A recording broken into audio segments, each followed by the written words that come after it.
The following is a Michigan Sesquicentennial Year presentation.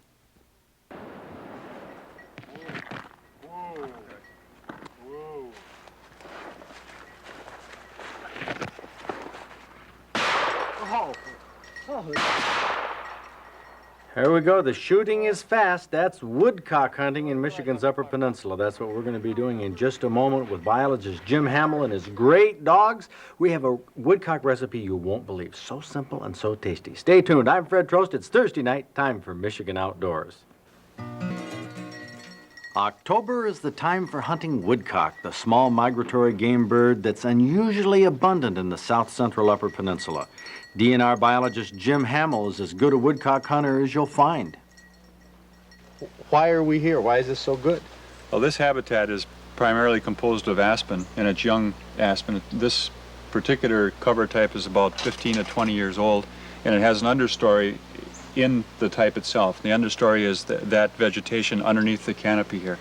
And the signs that we see that this understory may be very productive for ruffed grouse, and especially for woodcock, are that we have a lot of willow in the understory and a lot of speckled alder in this understory. And those two plant types indicate a high water table. High water table indicates, of course, moist soil conditions, and those are the types of habitat that woodcock will key in on as they move through an area or as they distribute from their brood range to their staging area prior to moving south for the winter. So this is a staging area. I would class this as a typical staging area for woodcock in the Upper Peninsula, yes. Would this hold true as well in the lower? Would you look for this type of habitat? Oh yes, yes. Basically in the lower you'll find woodcock in this type of habitat, although in the Upper Peninsula there's small things that you have to key in on that will give you a hint that woodcock will be present. Like the willow, as I mentioned to you, is a good indicator here of the high water table condition. Another thing that is very different in the Upper Peninsula, especially the west end, compared to lower Michigan, is that we have a lot of rock near the surface. And when you have rock ledges near the surface, that tends to hold the water table up as well. So you can get into very high ground where you would not expect to find woodcock, and they'll be there because that rock has held the water table up. But whenever that water table is up there, the plants that you see will be an indicator that the water table is high. How do you tell a willow or the alder, the spotted alder, when the leaves are off? Well, alder usually grow 8 to as high as 15 or even 20 feet tall, and willow are very seldom that tall. Usually 6 or 8 feet tall is a tall willow. Those are two of the main species. One of the others is witch hazel. We have a lot of witch hazel in this area, and there's something about witch hazel that makes that habitat very productive for woodcock. I'm not quite sure what it is, except that I think what may happen is when the leaves come down from hazel brush, they must create some type of habitat there for invertebrates that those woodcock key in on, because invertebrates, you're talking about worms? Worms are one thing, but also insects right underneath that leaf cover on the forest floor. Woodcock feed heavily in that zone. And there must be something about the chemical reaction there or the decomposition of those hazel leaves that creates a good environment for those invertebrates and therefore good food resources for woodcock. Those are the small things you key in on when you look for good woodcock hunting.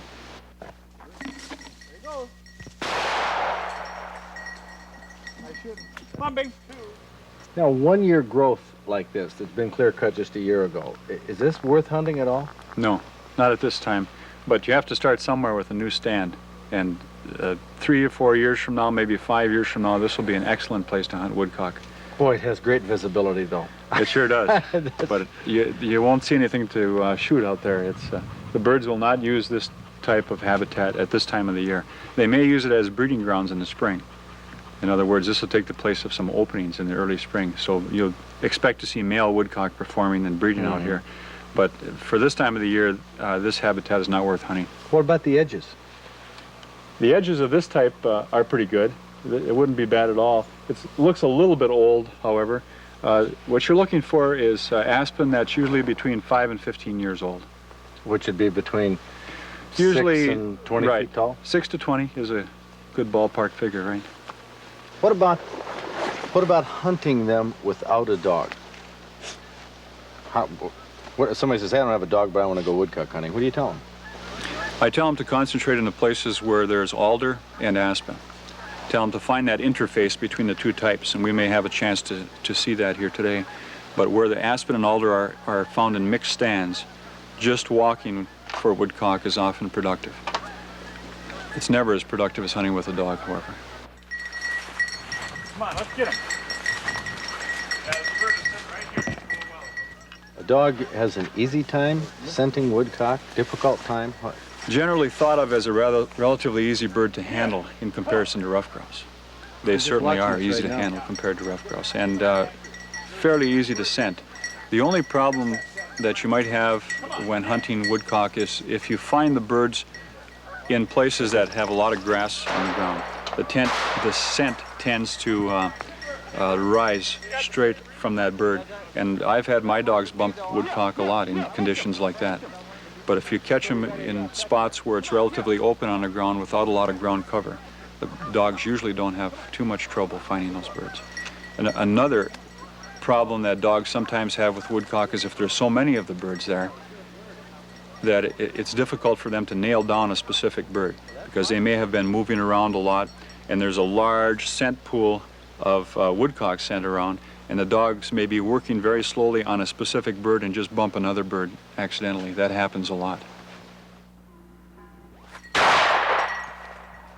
Whoa! He's right on the ground. Actually shooting the woodcock when they go up doesn't give you a great amount of time to establish a lead. Well, Touch him here. Touch him here. in my opinion, you shouldn't worry about establishing leads, and you always have a lot more time than you think you have. Woodcock are relatively small birds, and they look like they're a lot farther away than they really are. So the best thing to do is wait for the bird to get up, wait for him to get out, and then poke at him right where he is. Don't try to establish a lead such as you do in waterfowl hunting. I believe the same thing is true for woodcock and ruffed grouse. Shoot the bird where he is. Don't try to establish that lead. Sometimes a whole hunting party can shoot at one woodcock and it still gets away. Good boy. Here we go.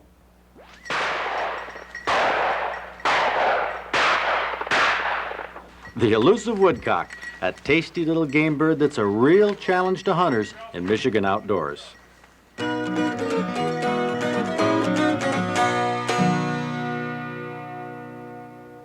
Everybody wants to know, where are these hot spots we always go to? Well, this hot spot, Iron, Dickinson, Menominee County. That's as close as I can get you. Some of the best woodcock hunting in the world.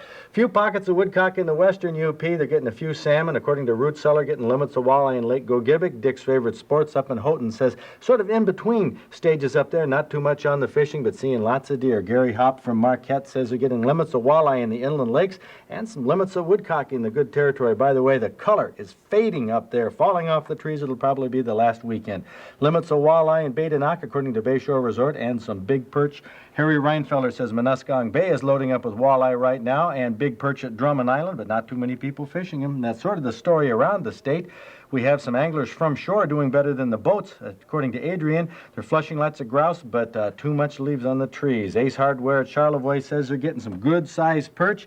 Captain Emil Dean says the salmon and steelhead has slowed down. Everybody's thinking about hunting, getting limits of woodcock. Coho Bob says a good acorn crop. Squirrel hunters having a good time. Bodes well for the archers for deer as well.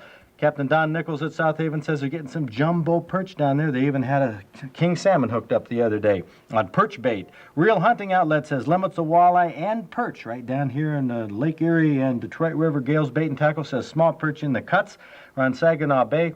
Chiefs Sports Shop in Houghton Lake says not too much fishing pressure. They are getting some woodcock. We're waiting for the leaves to come down. Today is the opening of archery season, and that means some folks will get their names in the trophy book. Tom Stojic from Oscoda is holding a pair of antlers, 11-pointers there on the left. He found these a year ago in March in the area he hunts, so he knew a nice buck was still around. In October, that same buck came by his bow hunting stand sporting an 11-point rack. Tom made a good shot, followed it with his tracker string, got himself a Stroh's Hunting Award, lots of venison, and 2 sets of antlers, all from the same buck.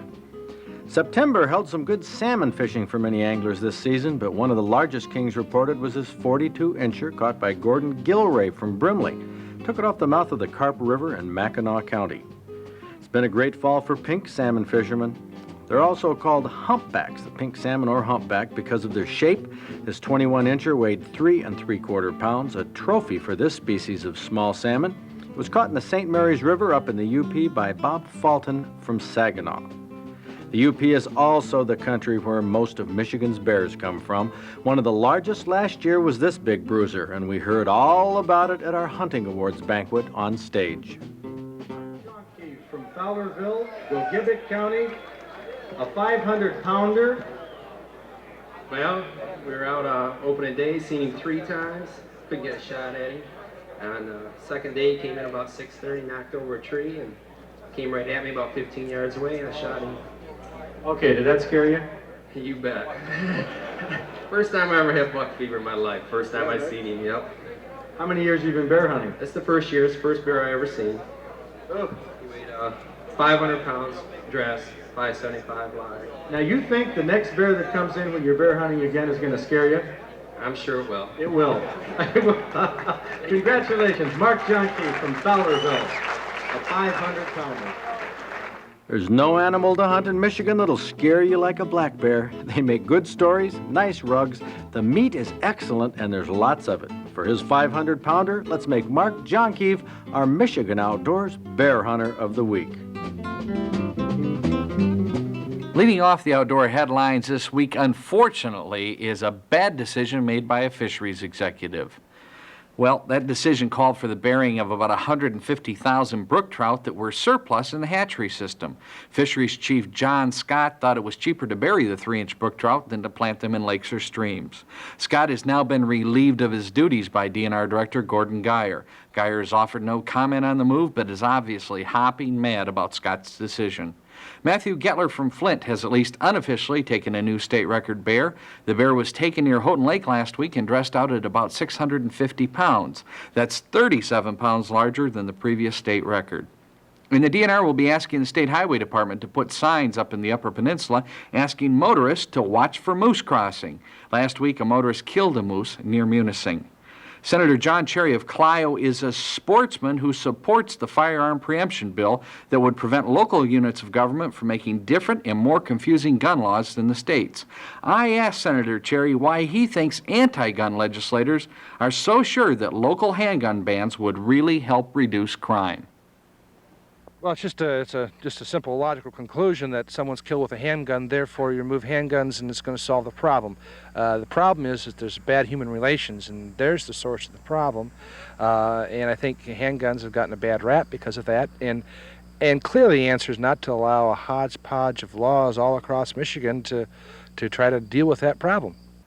You know, we give a lot of credit to conservation officers for the job they do, and we should. But sometimes, though, we forget about other law enforcement folks that help fight poaching, too. Like last week, a state policeman in Alpena got a tip that someone had poached a 12-point buck. The officer staked out the area where the head and the hide were left and arrested a suspect who came to get it. The trooper read him his rights, the poacher fessed up, and he led the trooper to a relative's house where they were still grinding up the rest of the deer. The trooper arrested everyone, confiscated the meat grinder, the ground venison, the venison steaks from the fridge, and even a venison roast complete with the carrots and onions right out of the oven, for evidence. Other officers at the post said the almost done roast smelled great. Now, I'm sure it did, but what smelled great to me is that through the good work and through the dedication of a state policeman, a group of poachers is guaranteed to pay well over $1,000 in fines and restitution and spend at least 5 days where they belong, behind bars. Remember the past few winters we've had? Oh, a little snow here and there, a few nights where the temperature dropped below freezing, but the past few winters have been terribly easy. Deer starvation has been minimal. They've been able to move around, find food, and stay alive until spring, and have lots of fawns. That's not normal, though. Mother Nature usually trims the herd in February and March by huffing and puffing with a few severe storms and stacking the snow so that only the healthiest deer survive and bear young. We taped this sequence at Hulbert near Tequaman and Falls in the Upper Peninsula. In a normal year, hundreds of deer come in every day to be fed, but the past few years, their numbers have dwindled. Not the number of deer in the woods, but the number of deer that come in. The number of deer in the woods has been higher than ever. The DNR estimates the size of Michigan's deer herd right now to be 1.5 million. That's the highest in history. They're looking for hunters to take up to 300,000 deer this fall during hunting season. That'll be a record. That'll leave about 1.2 million deer in the woods, a number that's far higher than Mother Nature will allow to survive in an average winter. 1.2 million deer. Why, that's a recent record number in itself. What does all this mean? Well, it means that the winter is coming when a record number of deer will die from starvation. It's inevitable. It might be this winter. If this winter, for some explained reason, is also mild, it will almost certainly be the next. It's conceivable that 500,000 deer could die in deer yards in a year or two. The biggest factor that can decrease starvation losses is hunting success in the fall. We now have a 4-deer limit in Michigan. The reason we want as many deer as possible to be used for food by hunters and their families ahead of the inevitable starvation losses that are sure to follow is so they'll be utilized. A somewhat grim fact that we're going to have to contend with after deer season closes this year. Wonder how many people, Bob, are going to wonder why the senator is wearing a Clio Fire Department hat. Well, not me. That's where he's from. Probably the local fire department guys gave it to him. Good buddies of his, yeah. Nice guy. Get a lot of questions at this time of year about deer and preparation and care of venison. Bob and Beth Millspaw of Hillman write, and they say, after killing a deer, how long should you let it hang? Is it true that as long as it hangs in a cool place with plenty of air, the longer you hang it, the better? Our ancestors used to let it hang until they needed it. Well, our ancestors didn't have refrigeration, and no, the longer is not the better, because as long as the deer is warm at all, like it is on evenings like this, or even during the day in November, you know, it can get up to 40, 50 degrees in a garage. That's not good for it. It starts to decompose and rot. So I say get the hide off, skin it out, butcher it right away, and it'll tenderize itself in the freezer. Oh, yeah, get that hide off immediately if you can. For some good venison recipes, a lot of people wonder what we talk about when we're talking about our Fish and Wild Game Classics cookbook. It has about 100 recipes in here from 1986 and 87, a lot of venison recipes, as well as the Trost Trophy Book. We have 1,600 entries here of our fishing and hunting awards data, where they're taken, when, how, by whom. Everything you need to know about taking game, fish, and cooking it right here. Now let's see if you can answer these questions in our outdoor quiz. Which leaves a larger track, a buck or a doe? Well, it's hard to say. Biologists have determined that a buck's hooves average 5% wider than a doe's hooves. However, hunting season allows does to become older and larger than most bucks, causing them to leave larger tracks than the shorter-lived bucks. Here's a sportsman driving a sportsman's vehicle. A fellow driving as a hunter. For many years he hunted out west and in Michigan. 11 years ago, he had an accident. Now he's a quadriplegic. No use of his legs, limited use of his arms. He drives and gets around by himself because his van has some special adaptations, and one is hand controls. Okay, here we have this hand control, which is operated with my left hand, and it controls the function of the throttle pedal and the brake. You pull this down to you, and that controls the throttle. You release it, and the throttle slows down. You push down towards the floor, and that controls your brake pedal. And there is a point where you can control both of them at the same time, like if you're on a hill at a railroad grade or something like that, or you're in some soft dirt or something like that to keep from spinning. You want a little more torque, you use that. Then I also use this steering knob with my right hand. And one hand on the throttle and brake lever, and one hand on this, and we're ready to go. Don Basie spent years in rehabilitation, and now he and his wife Judy have learned how to travel, how to get back outdoors, and driving is their only option. The great thing about modern technology is that it's enabled Don and many like him to get around independently, so he can drive like you or me. Walking is another matter. He can't do that. His wheelchair is his freedom. It's the substitute for his legs. Now, his van is adapted so he can transfer himself from the driver's seat to his wheelchair, get in and out. When you think about it, adaptations like this aren't that difficult to make to a vehicle, nor are they particularly expensive. a few swivels and tracks, modifications in the power seats. Now, it can be done to most any van, but Don found that Ford vans are the most adaptable because they don't have the large engine compartment between the front seats.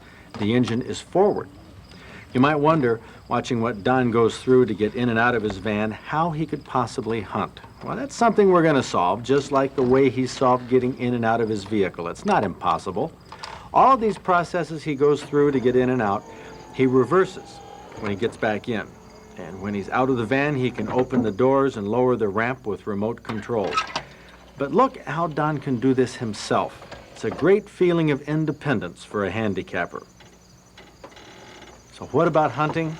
Well, you can see that Don could get his gun ready in the van. He could lower himself to the ground and hunt near the vehicle if conditions were right. Now, it won't always work, but look at the possibilities. All Don needs is access to some hunting land with his vehicle. That wheelchair and that van are his only means of getting outdoors. Don's been with our Outdoors Forever program from the start, and he's determined to do as much fishing and hunting as he can. How he does it is not going to be the same way he did it before his accident, but it's an interesting story, one that will continue next week. What about eating woodcock? I love them. The way that we prepare them is we fillet the breast off of woodcock, and sometimes fry them and have them as sandwiches right in the woods. Or if we get a large number of birds, we'll put like a mushroom soup over the top of them and bake them at 350 degrees for about 20 minutes. People generally overcook them. That's the problem. They just overcook woodcock. Besides teaching us more about woodcock hunting in one weekend than I ever knew, Jim Hamill also opened up a world of woodcock recipes that, well, we weren't just pleasantly surprised, we were totally bowled over. He was right that most people grossly overcook woodcock, and when you do, they taste like liver, like overcooked liver. His recipe for woodcock sandwiches on the tailgate is simple and scrumptious. Fry some bacon, but take it out of the pan before it's crisp. Now, this bacon is going to add a terrific flavor to the woodcock, according to Jim. He ought to know. He's taken many limits from these woods and cooked quite a few on his gas stove on the tailgate. Now, before the bacon looks done, it's still flabby, but a lot of the fat is melted in the pan. You set it aside on a paper plate. Now the woodcock breast. They're boneless, pure meat, no fat. They're dark because woodcock are flying birds. They're not running birds that have white meat breasts. In the hot bacon grease that has a little butter added here, you put the woodcock breast. Now, if you don't want to add butter to the pan, put some butter on your sandwich bread along with the mayonnaise. About the time it takes you to prepare bread for 4 or 5 or 6 sandwiches, the woodcock breast will be done. Only a minute or two. Now, don't overcook them. They should be a little pink in the middle. Arrange some on the bread, top with a few slices of bacon, maybe some cheese, and take a bite. If you haven't enjoyed woodcock before, this sandwich will change your mind. Hey, how about a bite? You know what it tastes like? What? Venison. No kidding. Venison loin. That's right. This simple recipe could be used with many types of game, even little pieces of venison or beef, as long as you don't overcook it. Worry about establishing leads, and you always have a lot more time than you think you have. Woodcock are relatively small birds, and they look like they're a lot farther away than they really are. So the best thing to do is wait for the bird to get up, wait for him to get out, and then poke at him right where he is. Don't try to establish a lead such as you do in waterfowl hunting. I believe the same thing is true for woodcock and ruffed grouse. Shoot the bird where he is. Don't try to establish that lead. Sometimes a whole hunting party can shoot at one woodcock, and it still gets away. Good boy. Here we go.